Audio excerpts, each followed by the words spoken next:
ನಿನಗೆ ಗೊತ್ತಾ ಯಾರೆಲ್ಲ ಪೀಪಲ್ಸ್ ಸ್ಟೇಜ್ ಮೇಲೆ ಇರ್ತಾರೆ ಆ್ಯಂಡ್ ಯಾರೆಲ್ಲ ಪೀಪಲ್ಸು ಆಡಿಯನ್ಸಿನ ಪಾರ್ಟ್ ಆಗ್ತಾರೆ ಅವರಿಬ್ಬರಲ್ಲಿ ಡಿಫ್ರೆನ್ಸ್ ಏನಂತ ಕೇಳಿಸ್ಕೊ ಹೇಳ್ತೀನಿ. ಲಾಸ್ಟ್ 1 ಅವರಿಂದ ನಾನು ಈಗ ಶೂಟ್ ಮಾಡ್ತಾ ಇದ್ದೀನಿ. ನನ್ನ ಐಸ್ ಭಾಳ ಉರಿತಿದೆ, ಕಣ್ಣು ಉರಿತಿದೆ, ಆದರೂ ನಾನು ಶೂಟ್ ಮಾಡ್ತೀನಿ. ಯಾಕೆ? ನಾನು ಮೆಂಟ್ಲಿ ಇದ್ದೀನಿ. ಇದೇ ಬ್ರೋ ಡಿಫ್ರೆನ್ಸ್ ಇರೋದು. ಇದೇ ಡಿಫ್ರೆನ್ಸ್ ಇರೋದು ಯಾರು ಆಡಿಯನ್ಸಲ್ಲಿ ಕೂತ್ಕೊತಾರೆ, ಯಾರು ಸ್ಟೇಜ್ ಮೇಲೆ ಇರ್ತಾರೆ.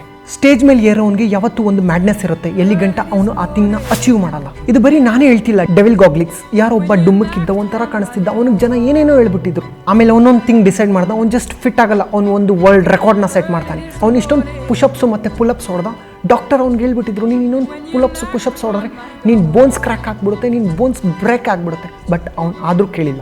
ಅವನು ಆ ಮಾತನ್ನೆಲ್ಲ ಕೇಳಿಸ್ಕೊಂಡಿಲ್ಲ. ಅವ್ನು ಇದೇ ವಿಲ್ ಪವರ್ ದಮ್ ಮೇಲೆ, ಇದೇ ಮ್ಯಾಡ್ನೆಸ್ಸಿನ ದಮ್ ಮೇಲೆ ಅವ್ನು ವರ್ಲ್ಡ್ ರೆಕಾರ್ಡ್ನ ಸೆಟ್ ಮಾಡ್ದ. ಇದೆಲ್ಲ ಎಲ್ಲ ಸಕ್ಸಸ್ಫುಲ್ ಪೀಪಲ್ಸಲ್ಲಿ ಭಾಳ ಕಾಮನ್ ಇರುತ್ತೆ. ನೀನು ಮಿಲ್ಕಾ ಸಿಂಗ್ನ ನೋಡ್ಬಿಡು, ಡೆವಿಲ್ ಗಾಗ್ಲಿನ ನೋಡ್ಬಿಡು, ಎಲನ್ ಮಾಸ್ಕ್ನ ನೋಡ್ಬಿಡು, ಯಾರನ್ನ ನೋಡ್ಬಿಡು, ಅದಂತೂ ನೀನು ಕೇಳಿರ್ತೀಯ. ಸೈಲೆನ್ಸಲ್ಲಿ ವರ್ಕ್ ಮಾಡು, ಯಾವುದು ಸಕ್ಸಸ್ ನೀನು ನಾಯ್ಸ್ ಮಾಡಿಬಿಡುತ್ತೆ, ಅದ್ರ ಅರ್ಥ ಇದೇ ಇದೆ. ಆ್ಯಂಡ್ ಒಬ್ಬ ಪರ್ಸನ್ ಯಾರೋ ಅವ್ನ ಡ್ರೀಮ್ಸ್ಗೋಸ್ಕರ ಮೆಂಟಲ್ ಇರ್ತಾನೆ, ಅವ್ನಿಗೆ ಈ ಥರ ಆಂಡು ಪಾಂಡು ಥಿಂಗ್ಸಿಂದ ಏನು ಫರಕ್ ಬೀಳಲ್ಲ. ಆ್ಯಂಡ್ ನಾಳೆ ದಿನ ನನ್ನ ಫೇಸ್ನ ಅದನ್ನು ಸ್ಟೇಜ್ ಮೇಲೆ ಶೈನ್ ಆಗ್ತಿರೋದು ನೋಡಿದ್ರೆ ಅದರಿಂದ ಒಂದು ಭಾಳ ವರ್ಸ್ಟ್ ಟ್ರೂತ್ ಇದೆ. ಸ್ಲೀಪ್ಲೆಸ್ ನೈಟ್ಸ್ದು ಆ್ಯಂಡ್ ಡಿಸಿಪ್ಲಿನ್ದು. ಈ ಥರ ಥಿಂಗ್ಸ್ ಏನು ಓವರ್ ನೈಟ್ ಸಕ್ಸಸ್ ಇರಲ್ಲ, ಯಾವುದೇ ಒಂದು ಥಿಂಗ್ಸ್. ಆ್ಯಂಡ್ ಇದೆಲ್ಲ ಥಿಂಗ್ಸು ಕ್ಯಾಮ್ರಾ ಮುಂದೆ ಕಾಣಿಸಲ್ಲ. ಕಾಣಿಸ್ತಿದ್ರೆ ಯಾರನ್ನ ನಿಂಗೆ ಶೇರ್ ಮಾಡ್ಬೋದು. ಯಾಕಂದರೆ ಇದೆಲ್ಲ ಭಾಳ ವರ್ಸ್ಟ್ ಇರುತ್ತೆ. Discipline, hard work. ಆ್ಯಂಡ್ ಒಂದು ಸರಿ ನಿಂಗೆ ನಾನು ಸಕ್ಸಸ್ ಸಿಕ್ಬಿಟ್ರೆ ಬ್ಯೂಟಿಫುಲ್ ನೀನು ಆಟೋಮೆಟಿಕ್ ಆಗುತ್ತೆ.